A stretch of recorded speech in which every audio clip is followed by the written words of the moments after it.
Fedoruk Center is a very unique hub of nuclear research innovation that really helps to direct our agenda for the province of Saskatchewan. And the Fedoruk Center has emerged in the Canadian nuclear establishment as a voice, as an organization that has a mission, one that has to do with engaging society and communities in nuclear science and technology.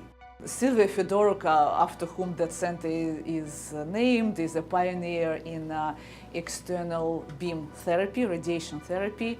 She was behind that cobalt-60 therapy. Cobalt being a radioactive element that emits gamma rays.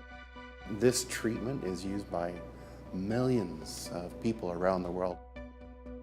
And so the fact that it was developed in Saskatchewan puts Saskatchewan in a great place, having pioneered the capability. Nowadays, one of those developments in oncology is the therapeutic nuclear medicine and also imaging, which always go hand in hand. And we're in the business of creating tools that we can put in the hands of doctors to get that knowledge, to make those calls, to maximize the good health outcomes of treatments and diagnosis. What the cyclotron does is it allows us to produce many isotopes, many different types of isotopes that are used to make this type of diagnostic molecules or therapeutic molecules that we work on. So very unique. It starts with understanding a disease model, modeling it, which my lab is very interested in doing. Then we try to study a very well characterized molecule in that disease model. The isotopes are short-lived usually, so within, say, 2 hours, half of it's disappeared. In the case of fluorine-18, it's 2 hours. In the case of carbon-11, that's 20 minutes. Okay, so you need a local supply of these isotopes to do your research. We make use of the chemists of our team, the radiochemists and the radiopharmacists, to develop a tool or a probe that can tag this molecule with the nuclear isotope. And what we do is we take those isotopes and we do radiochemistry on them. We build them into a molecule that targets a certain disease process. Okay, so we take the isotope, we do radiochemistry, then we develop a radiopharmaceutical that's then injected into a human or an animal. Personalized medicine with these imaging agents, you can screen and select those patients non-invasively without puncturing them for biopsies or anything, looking at all the tumors in the body at one time and really see what specific type of cancer they have and what it will respond to, and then immediately give them the drug corresponding to that type of cancer to get more effective treatment. So it really takes a lot of the guesswork out, and in cancer, time is valuable, right? So it's about getting the right answer faster. The Fedoruk Center in the cyclotron facility has the capability to produce a wide variety of radioisotopes that can be used for a PET-CT scanner.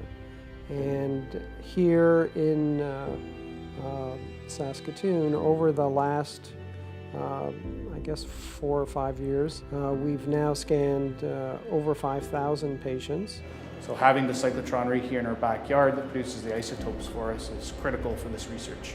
Without it, none of this is possible. Well, I think University of Saskatchewan and the Fedoruk Center for Nuclear Innovation are now uniquely positioned to make huge impact in the field of imaging and nuclear medicine because of the concentration of all those facilities and capabilities on one campus. We're building a capacity for people to think about nuclear science and technology in general. How do you make decisions about what's worth investment? How do you decide if this technology is just too risky, the benefit's not worth it? I think the nuclear space is very similar to most other policy spaces where there's a contest going on between ideas and perspectives of its value. There are some uses that are unambiguously popular. They tend to be things that are dealing with immediate needs that are universally available. So you don't hear a lot of concern about nuclear medicine. You don't hear a lot of concern about the use of the atom in a whole variety of research spaces that aren't moving out into broader commercial use. So throw out the question, what do you think of XYZ? And the citizen responds this or that or the other thing, but we're not accountable to those answers. So this is a very different approach, because what we're suggesting is we're not just asking citizens the questions, we're allowing citizens. We want citizens to ask questions. We want citizens to engage in a dialogue where they're learning, where we know the public is smart. We know that the people on the street do have an opinion, and it's often an informed opinion. And this kind of classic idea of a deficit model where what we're going to do is we're going to educate the citizens, we're going to push this information at them, and then they'll just understand it'll all be fine, is really not feasible, because these are value-laden questions. And we have to address these kind of questions from that perspective. Now people are looking to science and the application of science, aka innovation, to solve not just small problems, but to actually create opportunities and solve some of the big problems of today. That could be feeding the global poor, that could be improving the environment, that could be addressing health issues, that could be just deciding what developments we'll do where, when, and how. Look at the risks of climate change. They're massive. So how do we start to work towards solutions, right, that are actually addressing that while still providing the energy people need?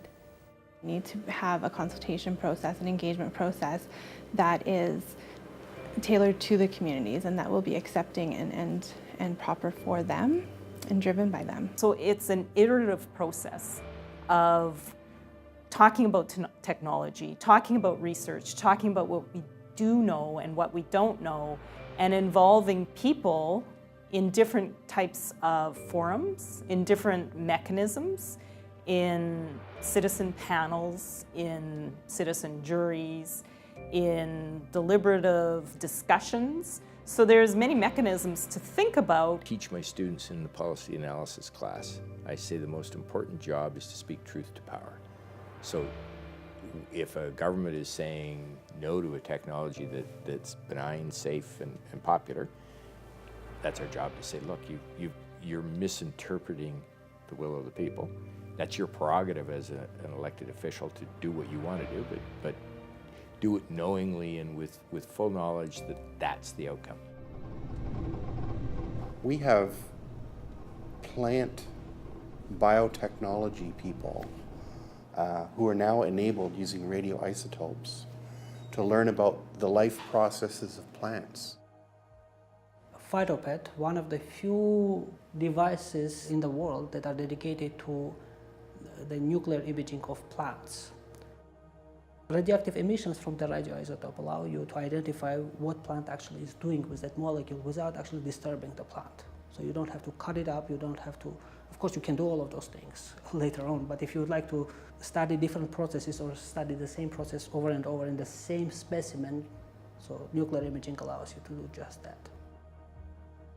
One thing that we have learned that plants are very picky about the environment they are in, and they change very quickly. You would never think, or at least I would never think, that it happens in such a quick time scales. They change their behavior and how they allocate resources, how they, basically the whole physiology changes if you change the environment even a tiny bit. So the next step here is we've done the first set of experiments up at the cyclotron in Saskatoon, and they were more of a qualitative nature. So we're proceeding now with our collaborators in agriculture and soil science to develop the next set of experiments to image larger plants, to image cores from soil that show how bacteria are working there. Because one of the key things in these investigations is the interaction of the good bacteria in the soil to the plants and how they exchange nutrients for the benefit of the plant. I'm involved currently in a fairly large project funded by the Fedoruk Center, looking at developing a technical capacity for understanding the economic implications and risk and to do with the siting of advanced technologies, such as a small modular reactor. Basically, it's about risk awareness and risk assessment And it ranges everything from communications through transport, through fundamentally, for me anyway, understanding the subsurface, looking at the propagation of seismic waves from the surface source down through the subsurface.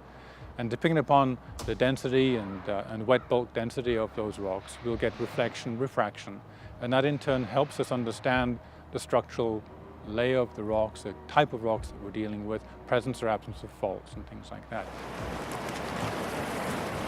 Developing a new power plant in a province this size means basically making sure that all of the elements are optimally fit together. So we find the water resources, we make sure that the geology works with that there's transportation routes, that there's a good workforce nearby. So finding water in a place where all of the people, resources, transportation, and safety systems are in place is going to be a major challenge.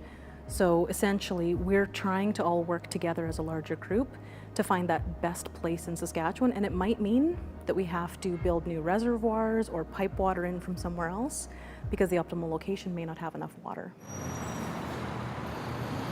I think the future of the Fedoruk Center will continue to be defined by that founding vision. Are you helping people through nuclear medicine and nuclear research regarding health? That's a key pillar of the Fedoruk Center. And the Fedoruk Center, I think, is positioned to play a unique role in developing new therapies and also imaging protocols. Focusing on material sciences, focusing on safety. Goodness knows we need more research in this area. And also focusing on what the future energy options can look like.